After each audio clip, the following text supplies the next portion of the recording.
Imagine a man screaming in your face. His veins are popping. His voice is cracking. He is desperate for a reaction. He needs you to yell back. He needs you to defend yourself. He needs you to engage in the chaos he has created, because that chaos is the only place where he feels powerful. Now, imagine you do nothing. You don't blink. You don't frown. You don't look away.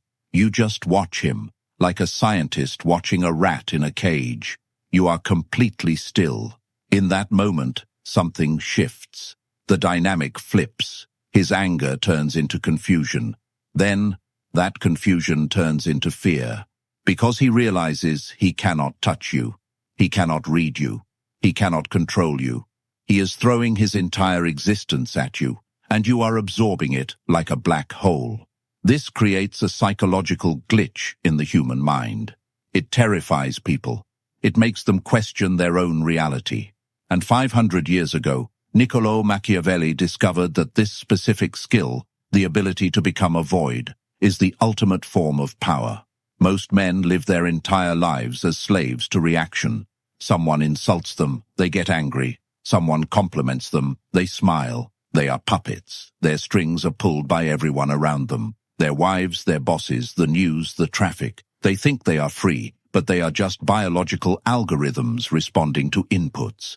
But there is a second type of man, a man who has cut the strings, a man who has mastered the art of being unknowable. When you master this, you become dangerous. Not physically dangerous, but psychologically lethal. You become a mirror that reflects people's demons back at them. You become the most powerful person in every room, not because you are the loudest, but because you are the only one who isn't playing the game. Today we are going to perform an autopsy on the human ego. We are going to deconstruct the skill that Machiavelli whispered to princes in the dark corridors of Florence. I am going to show you how to detach, how to become unreadable, and how to use silence as a weapon that breaks the will of your enemies without you ever throwing a punch. But be warned, this is not about being nice or taking the high road. This is about dominance. This is about becoming the architect of your own reality. Most people cannot handle this level of control. It feels unnatural. It feels cold. Good. Let the others be warm and weak. You are here to become something else. Let's begin. To understand why this skill is so terrifying, you first have to understand the machinery of the average mind, the weak mind. Humans are social animals. We are wired for feedback loops. For thousands of years, our survival depended on being understood by the tribe. If you were misunderstood, you were cast out. If you were cast out, you died. So we evolved a deep, desperate need for validation. We need to know where we stand. When two men interact, there is a silent contract. I show you my emotion, you show me yours. I attack, you defend. I joke, you laugh. It's a ping-pong match of energy. It's comforting. It makes people feel safe because it makes the future predictable. But what happens when you refuse to hit the ball back? What happens when someone insults you and you just look at them? You don't get angry. You don't look hurt. You don't try to look tough. You just observe. You have broken the social contract. You have denied them the feedback loop their brain is screaming for. And because nature abhors a vacuum, their brain goes into panic mode. They start filling that silence with their own insecurities. They start wondering, does he know something I don't? Is he planning something? Am I invisible to him? Why isn't this working? Machiavelli understood this better than anyone in history. He lived in a time of vipers. Florence in the 1500s was a place where a wrong word meant a knife in the ribs. He watched princes rise and fall, and he noticed a pattern. The princes who were reactive, the ones who showed their anger, their fear, their joy, they were easy to kill because they were predictable. If you know what a man loves, you can use it as bait. If you know what he hates, you can use it as a trap. But the princes who wore a mask, the ones who mastered simulazione and dissimulazione, simulation and dissimulation, they were survivors. They were the ones who terrified the courts, because you cannot trap a ghost. This is the first lesson. Predictability is a death sentence. Look at your own life. How many times have you given your power away because you felt the need to explain yourself? Your boss criticizes you. Immediately, your heart rate spikes. You start talking. Well, actually, the reason I did that was... Stop. What are you doing? You are handing him your cards. You are showing him that he has the power to disturb your peace. You are begging for him to understand you. A powerful man does not need to be understood. He only needs to be effective. When you explain, you are in a position of weakness. When you are silent, you are in a position of judgment. Machiavelli wrote, "Men are so simple and so ready to obey present necessities that one who deceives will always find those who allow themselves to be deceived." He wasn't telling you to lie. He was telling you to control the flow of information. Your face is information. Your tone of voice is information. Your reaction is data. Stop giving your data away for free. The skill that terrifies other men is the ability to endure the tension of the unsaid. Most people feel that tension physically. A silence hangs in the air, and they have to break it. They make a bad joke. They apologize. They fill the void. The dangerous man loves the void. He sits in it. He watches you squirm in it. He knows that the longer the silence lasts, the more truth you will reveal. This is the difference between a dog and a lion. A dog barks at everything. A leaf blows, bark. A car passes, bark. A stranger walks by, bark. The dog is reactive. It has no control. It is a slave to its environment. A lion? A lion can sit on a rock for hours, watching, waiting. A lion doesn't roar at a leaf. It doesn't waste energy. But when it moves, it ends things. Other men are terrified of the lion, not because of its teeth, but because of its stillness. They don't know when it will strike. You need to kill the dog inside you, the part of you that needs to be heard, the part of you that needs to be right, the part of you that needs to clarify things. Let them misunderstand you. Let them think you're stupid. Let them think you're weak. Let them build an entire castle of assumptions on a foundation of sand. Because while they are busy assuming, you are busy calculating. Let's go deeper. We need to talk about the engineering of your mind. In systems theory, there is a concept called a black box. A black box is a system where you can see the input and you can see the output, but you cannot see the internal workings. You don't know how it processes the data. You need to become a black box. Right now, most men are glass boxes. Everyone can see the gears turning. Someone disrespects you. We can see the gear of ego turn the gear of anger, which turns the gear of shouting. It's mechanical. It's pathetic. When you become a black box, you change the physics of the interaction. Here is the scenario. You are in a meeting. A colleague tries to undermine you. He makes a sarcastic comment about your project. The glass box man gets defensive. He shoots back a retort. He looks at the room for validation. He has just lost. He has entered the frame of the attacker. The black box man does something else. He hears the insult. That is the input. But then, nothing happens. He pauses. He looks at the colleague. Maybe he nods, slowly. Maybe he writes something down on his notepad. Then he continues speaking as if the colleague never spoke. What just happened? The colleague threw a grenade, and the grenade didn't explode. It just vanished into the void. Now the colleague is panicking.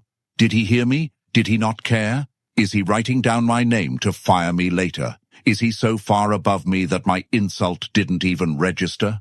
You have terrified him without lifting a finger. This is what Machiavelli meant when he discussed the reputation of the prince. A prince must be variable. He must not be tied to one single mode of operation.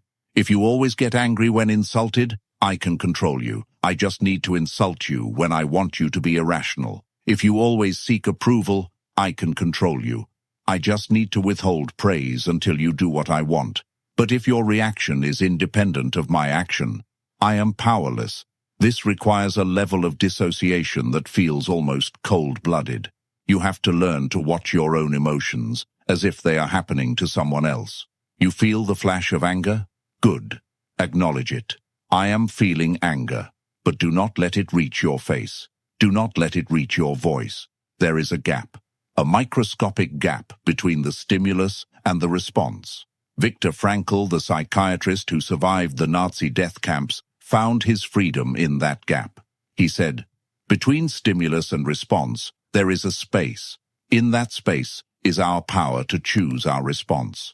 Most men have no space. They are fused with their environment. You must widen the gap. When you widen the gap, you slow down time."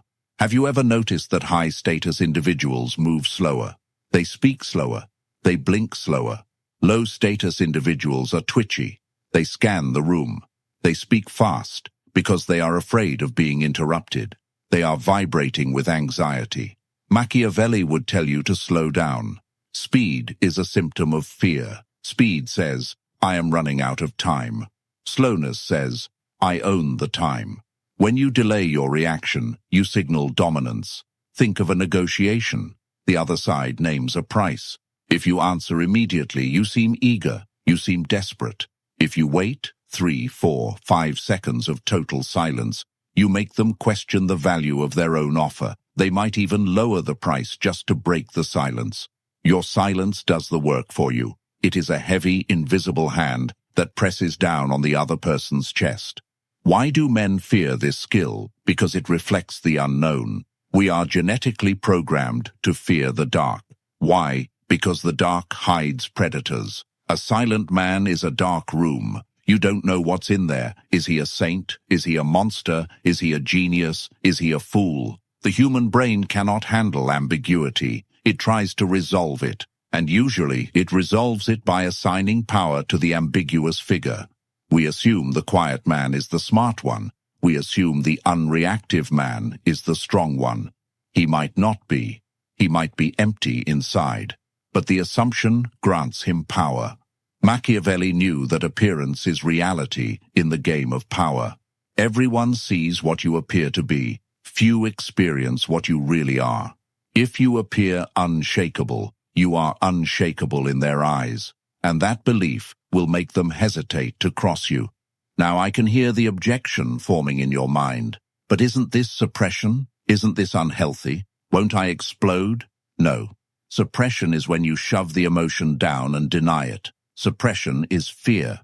What we are talking about is containment. Think of a nuclear reactor. Inside the core, there is immense heat, immense radiation, chaos, energy. But the walls are thick lead and concrete. On the outside, the building is cool. It is silent. It is structured. You are not becoming a robot. You are becoming a reactor. You feel everything. You feel the disrespect. You feel the betrayal. You feel the burning desire for revenge. But you have a citadel around your mind. The walls of the citadel are built from logic, strategy, and purpose. Nothing leaves the citadel without a pass. When an emotion tries to escape through your mouth, the guard at the gate stops it. The guard asks one question: does expressing this serve my ultimate goal? If the answer is no, the emotion stays inside. It gets processed. It gets used as fuel. If the answer is yes, then, and only then, do you open the gate, and you release it with precision. Machiavelli didn't say, never be angry. He said, use everything as a tool. Sometimes a calculated explosion of rage is useful. If a subordinate is getting lazy, a sudden controlled burst of anger can wake them up. But the key word is controlled. You are not angry because you lost control. You are performing anger because it is the correct tactical move for the situation. You are the puppet master of your own soul. This terrifies other men because they know, deep down, they are slaves to their impulses. When they see a man who isn't, they feel a deep sense of inferiority. They call you cold. They call you arrogant. They call you sociopathic. Let them. These are just words they use to comfort themselves. They are trying to frame your strength as a defect, so they don't have to face their own weakness. It is easier to call a disciplined man obsessive than it is to admit you are lazy. It is easier to call a stoic man emotionally unavailable than it is to admit you are emotionally incontinent. Machiavelli teaches us to be indifferent to these labels. He wrote, "It is better to be feared than loved if you cannot be both." Why? Because love is fickle. Love is given by others and can be taken away by others. Fear, specifically the fear born of respect and unpredictability, is sustained by you. It depends on your actions, not their feelings. But understand the nature of this fear. We aren't talking about being a tyrant. We aren't talking about bullying people. We are talking about the fear of the deep ocean. It's beautiful, it's calm, but you respect it because you know it is vast, and you know it can crush you if you don't respect it. This is therapeutic darkness. When you are around a man who has this skill, you actually feel safer. Why? Because you know he isn't going to panic.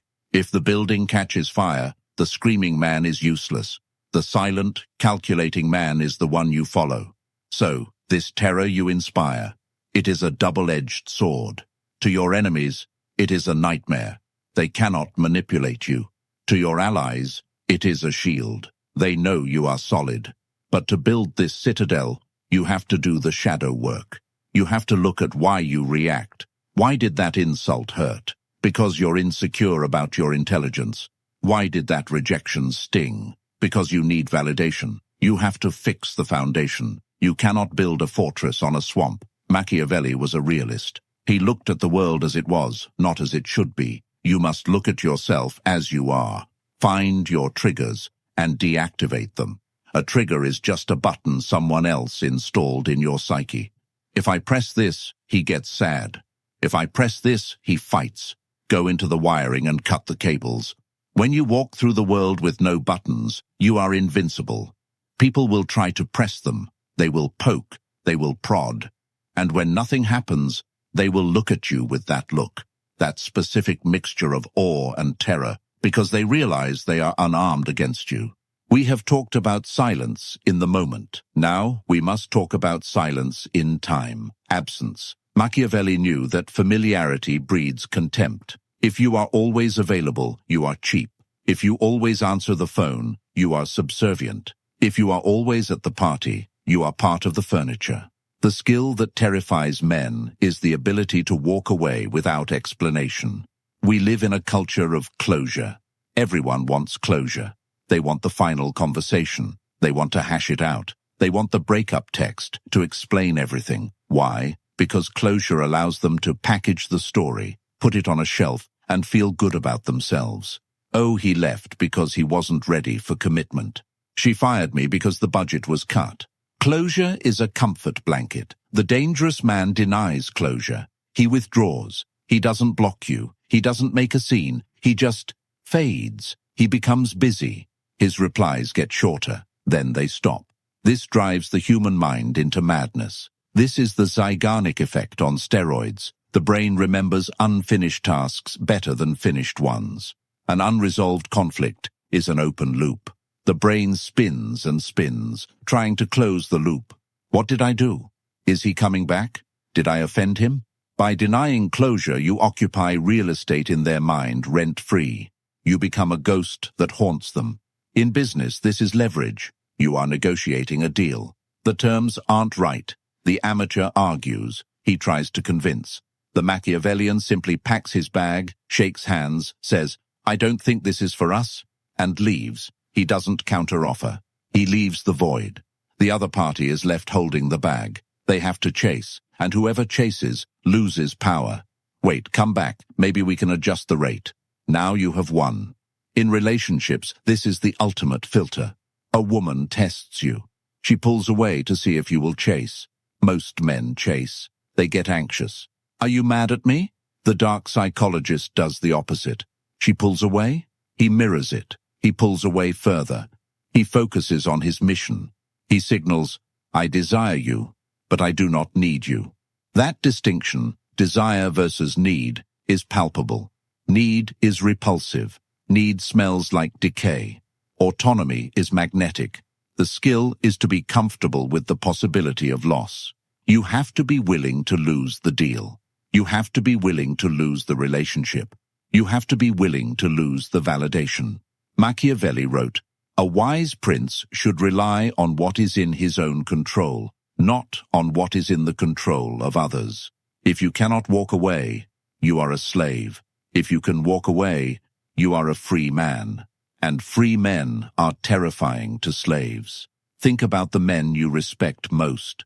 Do they explain themselves? Do they apologize for existing? Do they beg for attention? No. They have a gravity. They are grounded in their own reality. If you enter their orbit, good. If you leave their orbit, the planet keeps spinning. This is the abundance mindset, weaponized. It says, my mission is more important than your opinion. When you practice strategic absence, you increase your value. Scarcity creates value. Gold is valuable because it is rare. Air is vital, but it is free because it is everywhere. Be gold, not air. Let them miss you. Let them wonder about you. Don't post everything on social media. Don't broadcast your every move. Be a mystery. In a world of oversharing, the man who shares nothing is the one everyone watches. They look for clues. They analyze your few words like scripture. You have turned the tables. You are no longer the consumer of attention. You are the scarce resource. Now we must address the enemy. The enemy is not the screaming man. It is not the manipulator. It is not the boss. The enemy is you, specifically your ego. Your ego hates everything I have just said. Your ego wants to scream back. Your ego wants to be recognized. Your ego wants the last word. Your ego wants to be right. Machiavelli would tell you that being right is a consolation prize for losers. Do you want to be right, or do you want to be effective? Often, you cannot be both. To master this skill, you must kill your ego. You must be willing to look like a fool to win the war. There is a story of a great general who was challenged to a duel by a young, hot-headed soldier. The soldier spat in the general's face. The general stood there. He wiped the spit away, and he walked away. His men were ashamed. General, why didn't you kill him? You are a coward. The general said, if a donkey kicks you, do you kick it back? The general had nothing to prove. His ego was dead.